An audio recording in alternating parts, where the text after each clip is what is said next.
The ULEZ zone, that's the ultra-low emission zone that you're probably sick of hearing about, but yes, it will be expanded to Greater London next week.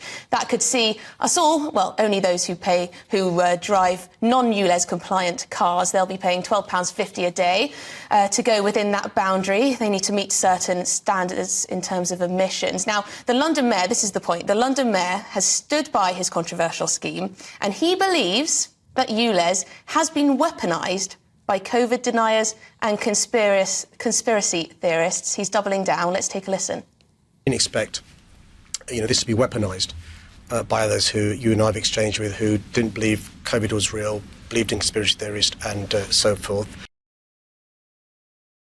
OK, so he thinks that some anti-ULEZ protesters are conspiracy theorists and COVID deniers. Now, this isn't the first time he's said similar things. Back in March, Khan called his opposition the far right. So let's hear from him again. What I find unacceptable, though, is some of those who've got legitimate objections joining hands with some of those outside who are part of a far-right group. So I think that Sadiq Khan is in a very defensive position when it comes to ULEZ, Aaron, and I think he's acting like all good dictators and demonising the opposition. What do you think? Well, I think, what was the line here? He said, I didn't expect for there to be people linking my policies to clean up air with conspiracy theories. And then he says, I did expect people to have genuine concerns, and I've been listening to those genuine concerns. And then he goes on. Yeah, so he says something similar here. So I didn't expect this to be weaponised by others, as you saw there, with who you and I have exchanged with, who don't believe COVID was real, etc., etc.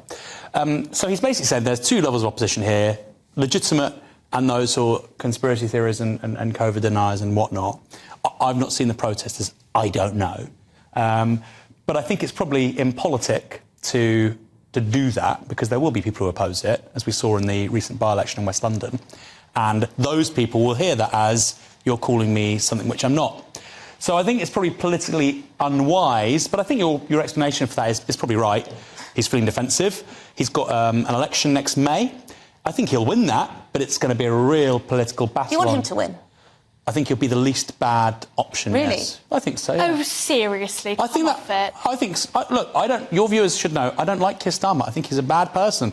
I think he would be a less bad Prime Minister than Rishi Sunak. You know what? Sadly, I might want to agree. Sadly, that's what British politics has been reduced to, hasn't it? Sadiq Khan for Prime Minister. No. Keir Starmer, I'm saying. I might even agree with you on Keir Starmer. I mean, he's argued that the tax burden's too high and that we need to get rid of our NHS or at least reform it. So I think he might be onto something there.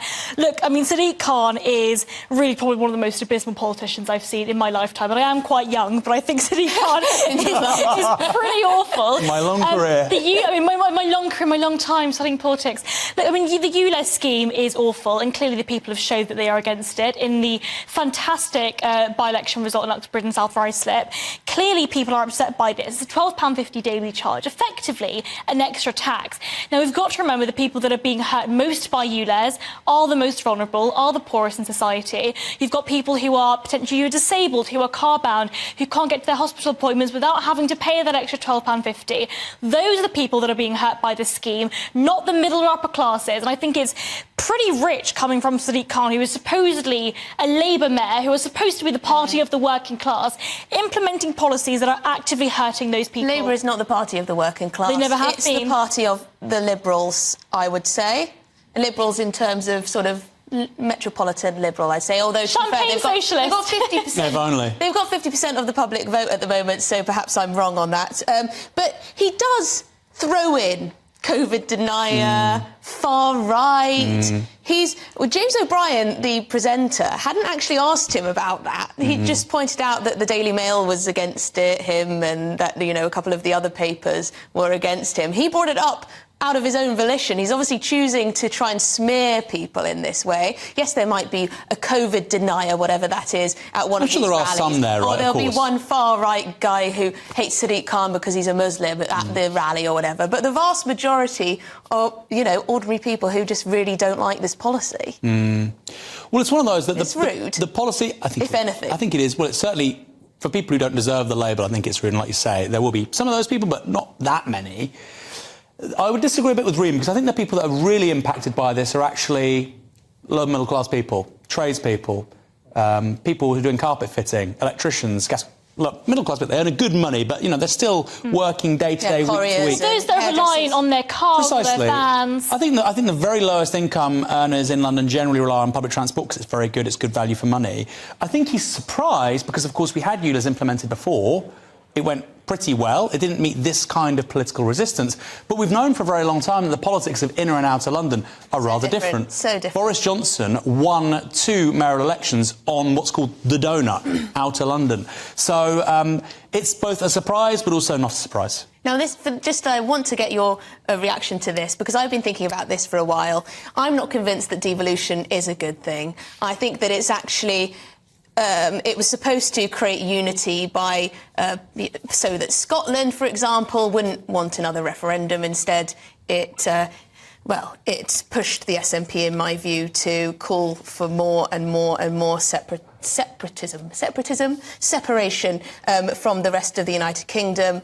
It emboldened the SNP, is what I'm trying to say. I think in London, constantly you have Sadiq Khan wanting more and more powers. He wants the power to introduce rent controls, for example, which would be a massive change. Now, I don't think he's going to get it, but perhaps under a Labour government he might. Reem, I'm not convinced that devolution is necessarily a good thing, and also that we need a London mayor. Why do we need a London mayor? Tell me. Well, I think that should be up to Londoners themselves if they want a London mayor. I do think that when you've got, a centralised city of 9 million people, there needs to be some kind of democratic legitimacy there.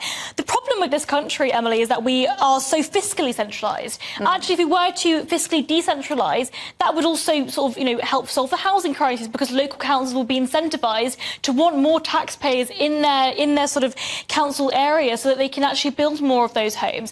Do you not think that would just make the contrast even greater between, say, the South East and the rest? What it would do is it would give those northern councils more power to actually encourage people to invest in their local areas. Aaron, why do we need a mayor? I love mayors. Why? I love mayors, Emily. Look, the left-wing line is that it's not good, it centralises power, we like councils. But the problem is, look, for people watching or listening to this, I was born in Bournemouth. I was in Bournemouth the other day. The town centre is in freefall, it's collapsing.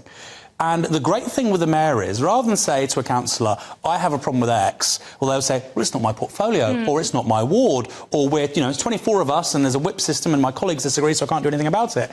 With a mayor, you can say, I know who you are, I can vote for you every 4 years, do this or my vote goes elsewhere. That's why I think mayors are brilliant. I think there should be a limit on the amount of terms that they can serve. Apparently, the London mayor, there is absolutely no limit on how many terms Sadiq Khan can have and can serve, and it may be that he's there forever. Oh, no. For his entire life. So there you go, there's a thought. Let me know what you think. Do you think we need mayors? Are they a good thing? Am I being a bit miserable?